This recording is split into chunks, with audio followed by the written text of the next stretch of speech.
From CBS News Bay Area, this is the Afternoon Edition. Right now on the Afternoon Edition, thousands of commuters in the South Bay feeling the impact after VTA workers went on strike at midnight.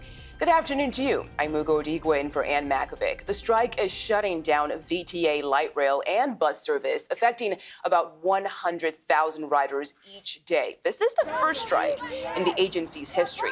1,500 VTA employees are hitting the picket lines today. It comes after talks between union leaders and the Valley Transportation Authority broke off. The union rejected VTA's proposal of a 9.3% wage increase over 3 years. Workers tell us they had one more meeting with VTA yesterday to try and avoid the strike, but say the agency has failed to negotiate in good faith. We received a call yesterday asking for a sit down. They, hinted that we were possibly going to have a open dialogue and maybe come to some sort of a compromise. But 5 minutes into the conversation, they essentially turned the tables on us and, asked us if we had something to present to them. VTA tells us they've offered multiple pay increases over the last 3 years, adding they're the second highest paying transit district in the Bay Area. Meantime, riders are looking for another way to get around. We spoke to some who say public transit is their only option. I have doctor's appointments. I have things I have to go to. I don't have a vehicle. And so with this strike, it's going to affect me significantly. And I can't afford to take an Uber everywhere. While light rail and bus service isn't available, paratransit service will continue. In Oakland, BART employees were at the Fruitvale station this morning to get rider input on a possible rate hike. Fares for short trips would go up 15 cents and for longer trips, 55 cents. This is all to avoid service cuts in the future as the transit agency faces a $385 million deficit. Fares already increased an average of 25 cents at the start of this year. Also today, advocacy groups are raising concern that San Francisco is moving forward with a plan to evict families with shelters. The city reinstated a policy in December limiting shelter stays to 90 days. Advocates say at least 2 families with children are now facing eviction. Officials say they want to speed up the flow of families through the shelter system and connect them with long-term solutions faster. But homeless advocates worry the policy is only forcing families out onto the streets. More evictions are likely later this month. And in San Jose, Mayor Matt Mahan is unveiling a new incentive for local leaders to do better. Under the new initiative, pay raises for elected officials and senior administrators will be tied to measurable performance improvements. That includes the mayor, city council, and department heads. Mahan says the move is to enhance accountability and transparency. Taking a live look now at the big board stocks are tanking over tariff worries with the Dow down more than 1,000 points. You see that down there. President Trump continues to defend his aggressive tariff policies against American trading partners like Mexico and Canada. Meantime, the majority party in Canada has chosen a new leader to take over for outgoing Prime Minister Justin Trudeau. Derek Waller reports from New York. We're going to have jobs, we're going to have open factories, it's going to be great. President Trump downplaying concerns about the possibility of a recession, but also not ruling it out. There is a period of transition because what we're doing is very big. The new comments come after a week of whiplash on Wall Street, triggered by threats to implement new retaliatory reciprocal tariffs against Mexico and Canada on April 2nd, including those on auto imports. And the possibility of a government shutdown Friday has also added to the economic uncertainty. The way he's handling tariffs is the way he's handling everything else right now. The president is backing a Republican bill to extend funding through the end of the year. That includes an increase in defense spending. But it's unclear whether House Speaker Mike Johnson has enough votes to pass it. I think we're really going to be learning over the next 24 hours what's in it and what's not in it. And the Republican-led House is expected to vote on that government funding bill as early as Tuesday. UC Berkeley faces cuts to federal funding after the Trump administration accused the campus of not policing anti-Semitism. The New York Times reports Berkeley is on a list of 10 schools that could be hit with punitive measures. In addition to Cal, the list includes UCLA and USC, plus Northwestern, NYU, and Harvard. The Trump administration just canceled $400 billion in federal aid for Columbia University. It is time now for your first alert weather. Today will be the warmest day of the week, but more rain is on the way. So let's check in with meteorologist Zoe Metz. Oh, what a gorgeous shot of the Golden Gate, shining bright even through the clouds that are out there today. We are, like you said, going to see the warmest day of the week. So get outside right now. We're seeing our high temperatures. Very comfortable, or temperatures currently very comfortable. They're in the upper 50s for most of the Bay Area, and by the afternoon, we'll be in the upper 60s. So enjoy a beautiful day. Might be mid to lower 60s closer to our coast, but either way, it's going to be lovely out there, even with a few more clouds out there. Tomorrow is actually going to be a bit sunnier. That's all ahead of our next storm system. That is going to bring us a lot more widespread activity Wednesday. Heavier downpours, gustier winds are likely, and that's just the start of a very active weather pattern. I'll break down all the details coming up. All right, Zoe, we'll talk soon. Thank you. By the end of the week, San Francisco's Great Highway will officially be closed to make way for a park. Cars will no longer be allowed to drive between Lincoln Way and Sloat Boulevard. The city says the park will open on April 12th, and is asking neighbors to help come up with a name. While a majority of voters approved closing the highway down, those living in the Sunset District are worried about a traffic nightmare. Coming up, a spectacle in space is happening this week. When and if you'll be able to get a glimpse of the next lunar eclipse.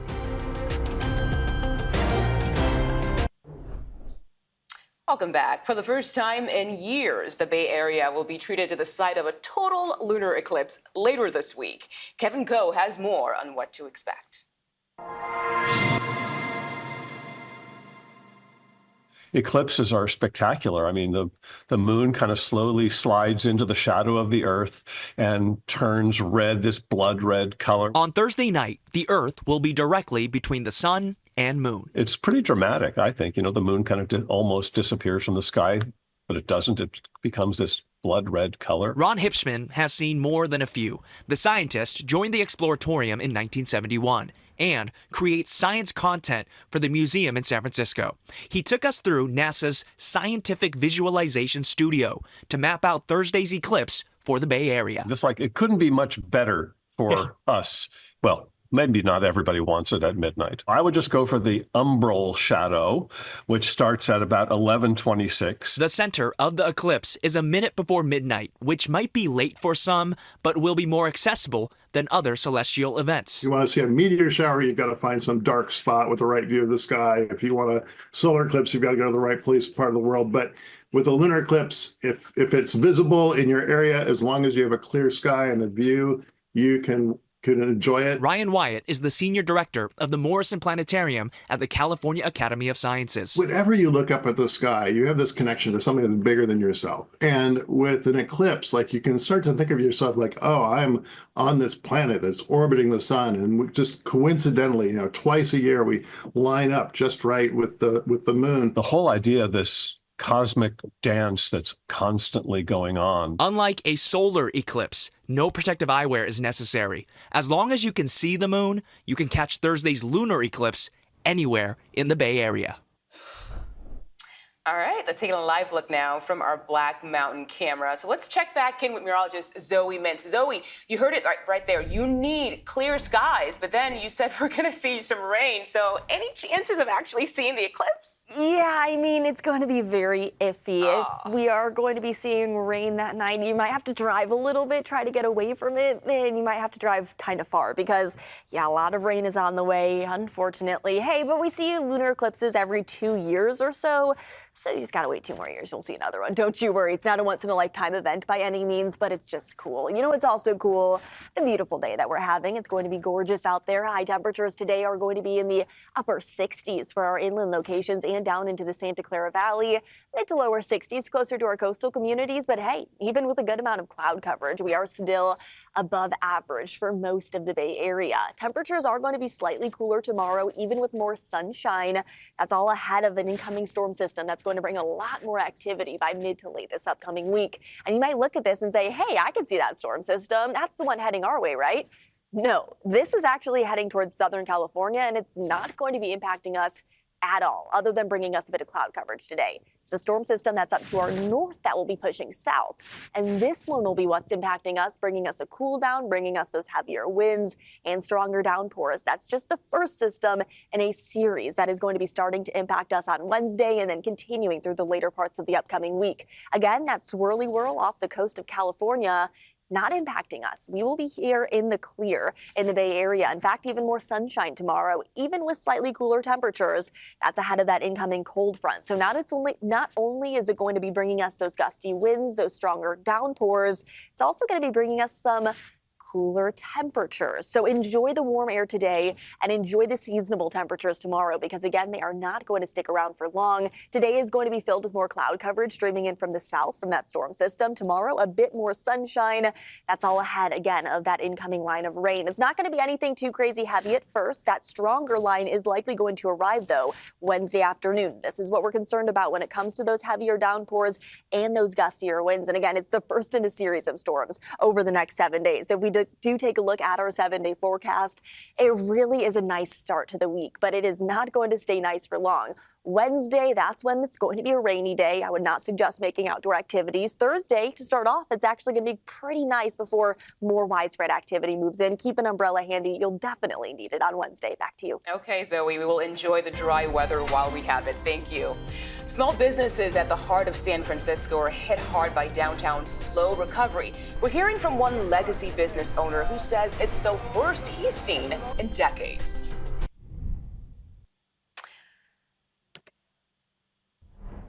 There's been a notable exodus of large and small businesses in San Francisco in recent years. You've probably noticed it, from the departure of Nordstrom to mom and pop restaurants. In fact, just recently, celebrity chef Tyler Florence closed 2 Union Square cafes, even though the city had provided him financial help to get them up and running.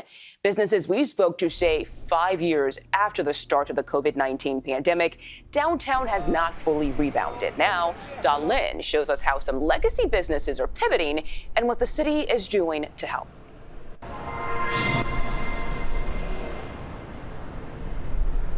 New Delhi is the oldest Indian restaurant and the only Indian legacy business in San Francisco. But the owner says this gem is in danger of closing. This is the time I would love everybody to support us.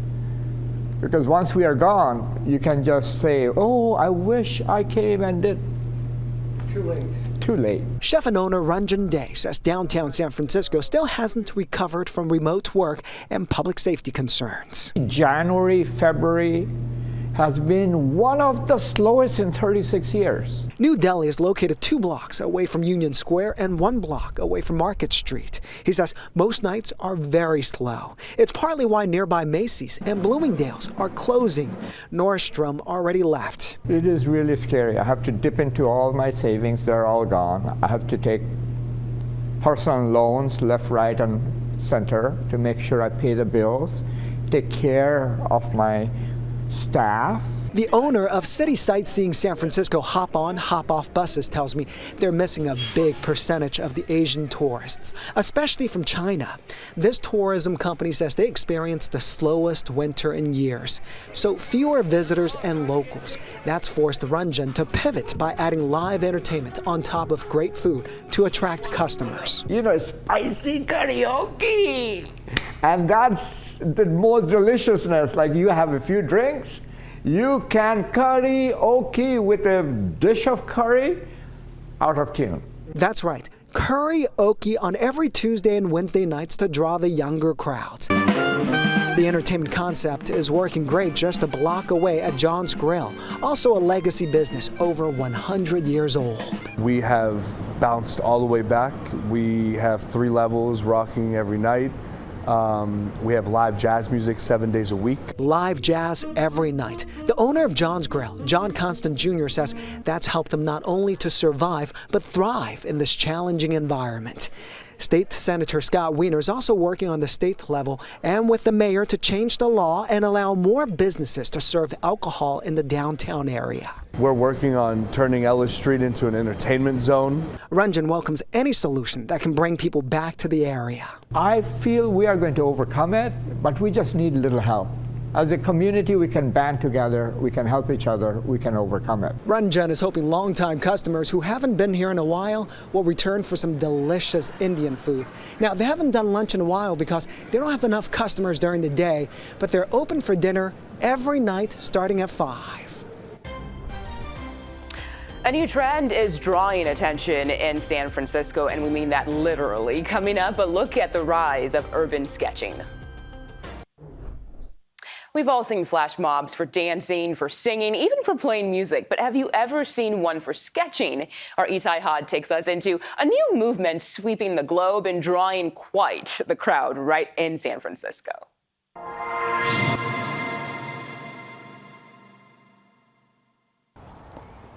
Eileen Goldenberg doesn't need much to create a little magic. Just a folding chair, a sketchbook, and a good spot for inspiration. It's just so peaceful and relaxing, and it's just wonderful. Today, that spot is under the Grand Dome at the Palace of Fine Arts in San Francisco. So picture perfect, it almost paints itself. At first, it's just her pen, her moment. Then, things start to get sketchy. Out of nowhere, someone pulls out a chair and a pad. Then another, and another. Soon, the entire pavilion is overtaken, like a flash mob with pencils. What's it like sketching with 80 other people? I love it. It's my favorite thing to do. Welcome to Urban Sketching, a global movement turning sidewalks into studios, parks into pop-up galleries, and everyday people into illustrators. I doodled as a child for many, many years. A college counselor once told Matt Wills he'd never make it as an artist, so he became a graphic designer. But these days, he's back to the drawing board. I take it on trips. I take it to cafes. I take it to all of our meetups. It all started in 2008, when Seattle journalist Gabriel Campanario started posting his sketches on Flickr. For reasons no one can explain, it caught on. Now, there are over 500 chapters in more than 70 countries. The #1 rule, draw only from location, never from memory. So what am I doing? All right, so look at that shape right there. Just pick out one thing. Goldenberg says the best part is anyone can do it. Show them the painting. There you go. Well, almost anyone. After a few hours of doodling, scribbling, and making their mark, it's time for the throwdown. This is when sketchers lay their drawings on the ground for everyone to see. Get out, you express yourself. Even you drew today. And if you're still not sure, just pencil it in and draw your own conclusions. Gotta love it. And that's it for the afternoon edition. Remember, we're streaming 24/7 on the free CBS News app. Our next newscast is at 5 o'clock, so have a great afternoon, everyone.